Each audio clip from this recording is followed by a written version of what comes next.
Hi, I'm Pietro Schito from Write Something Great, and today I want to help you create an emotional character's arc by analyzing the difference between want and need in your protagonist. To do this, we'll analyze the structure of Pixar's Onward and discover how, spoiler alert, you can create a great movie where your protagonist does not achieve what he wants. Let's start by defining the difference between want and need. The want is what your character desires. It's something external, something very clear that answers a specific question. Will Indiana Jones find the Holy Grail? Will Rocky defeat Creed? Will Carr bring the flying home to Paradise Falls? Will Jules sabotage the wedding and be with Michael? Will Olive win the Little Miss Sunshine contest? The need is internal. It's what the character needs to learn in order to fulfill his life. If the want is clear, the need has to be discovered, and it's the most powerful message of the movie, which gets revealed at the end. Just like in real life, even if the hero gets what he wants, his life would still be miserable. The want is why you think you wanna see the movie. The need is why you exit the theater with a sense of meaning, maybe with a life lesson that stays with you for a while, or forever. A want keeps you engaged on the intellectual level. A need is emotional, it makes you care. This realization can either be what gives the last emotional and psychological push to the main character to achieve what he wants, or it could be so powerful that achieving the goal becomes irrelevant. Onward is a great example of that. So let's analyze the construction of want and need throughout the movie, and see how it leads to an insanely great ending. A quick pause before we jump in to remind you to like and subscribe if you're enjoying this content. It really helps the channel. So the movie starts with a prologue, in which we learn that technology replaced magic, and magic is now almost considered like an old superstition. Establishing shot, and we meet our protagonist, Ian, his mother and his brother Barley. Ian is the representation of order, while Barley represents chaos. We soon learn that their father died, and Ian is not happy with his life. Inspired by a guy who knew his dad, he makes a list of things he wants to change, but he fails at every goal he sets up for himself. Would you mind not putting your feet on my chair today? Sorry, dude. Gotta keep them elevated. Merge into traffic! Ugh, that's not something anyone says. And then we have the catalyst, or precipitating event, or inciting incident. An event that shakes the hero's life and places him on the path toward the adventure. It's a gift from your dad. Ian learns that his dad did believe in magic and left him and Barley a magical staff and a special gem with a spell that will bring him back for one day. I'm gonna meet Dad? That's it. That's Ian's want. Ian tries the spell. It's working, but the gem breaks, and only half of his dad comes back. Ah, it's just legs! So now his want has an obstacle, which leads to a goal. Two brothers embark on an adventure to retrieve a gem that will allow them to bring their dad back. To add a sense of urgency to the story, the screenwriters added a ticking clock, literally. So they have limited time to find the gem and bring the other half of their dad back.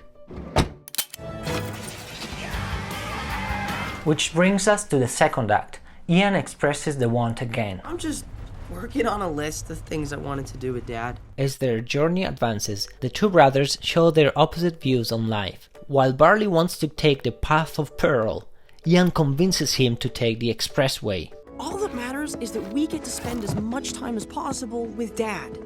They find the manticore and wake up the magic in her that she had abandoned a long time ago. No! They ran out of gas. Ian accidentally shrinks his brother. They get into a fight with a motorcycle gang of pixies, which leads to a police chase. All these fun and games adventures lead to an important story moment, the midpoint. While using a spell that only works if you tell the truth, Ian accidentally reveals what he really thinks about his brother. The guy's a screw up. You can't say you don't agree. I don't. What? I don't know what happened back there. Ian has been hiding his judgment toward his brother up until this moment. And even after this revelation, which puts them in direct conflict, Ian still denies. The cop asked a question, you answered, and magic revealed the truth. The fight is interrupted by his dad dancing, and they have a bonding moment, but their deep issue is still unresolved. Just do one thing my way. Ian finally agrees to switch to the path of peril, and after more trials, they descend into a cave and avoid a series of traps. Inside the cave, Barley reveals that he never got to say goodbye to their dad, because he got too scared by all the tubes he was attached to when he was sick in the hospital. That's when I decided I was never gonna be scared ever again. Now Ian knows why his brother is like that. They face more traps until finally they get to the end of the quest. It looks like Barley was right, they did it! Until Ian realizes Barley led them back to their hometown. Back where we started. You are a screw-up. And now you've screwed up my chance to have the one thing I never had. While Barley keeps looking for the gem, Ian sits down for a last moment with his dad's legs. Then, he takes out the list of things that he will never get to do with him.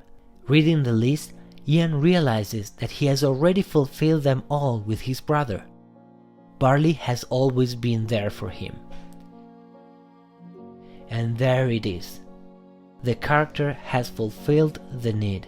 He wanted to spend time with his dad, but needed to realize that he already has in his brother what he was looking for in his dad. Just like the magic the world forgot about, it was there all along. He just had to recognize it. Now Barley finally finds the gem and unwillingly wakes up the dragon the Manticore spoke of. They face the dragon, but there is no time left, and Ian renounces his deepest desire, the want, and acts upon his realization, the need. He decides to let Barley stay to see his dad, while he fights the dragon. You go and say goodbye.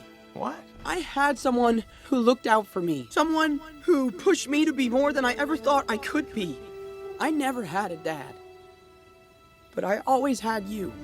Ian faces the creature, allowing Barley to say goodbye to their dad. So Ian decided to sacrifice what he wanted more than anything, after having realized what he really needed. He's very proud of the person you grew up to be.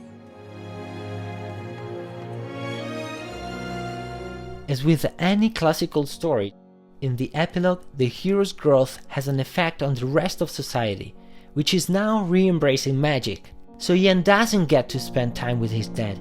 Indiana Jones has to leave the Holy Grail behind. Rocky will not defeat Creed. Carl doesn't get to Paradise Fall. Jill doesn't get to be with Michael. And Olive does not win the Little Miss Sunshine contest.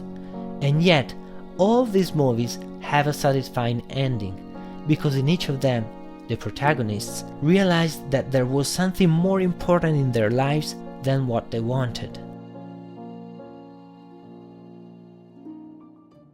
I hope this has been helpful. You can download the 40-bit outline of Onward from the link in the description for free. And if you feel like your script is far from this level of storytelling, you're not alone. But don't feel bad, we are analyzing the result of years of work and countless rewrites. You can start by writing down what you think the want and need for your character are at this moment. You'll probably have to explore a lot of options before finding the right one. Please share your examples of characters' wants and needs in the comments below. I look forward to reading them and we can analyze them together. Thanks for watching, liking and sharing. And if you'd like to support me creating more videos like this, please consider becoming a patron from the link in the description. I'm Pietro Schito, go write something great.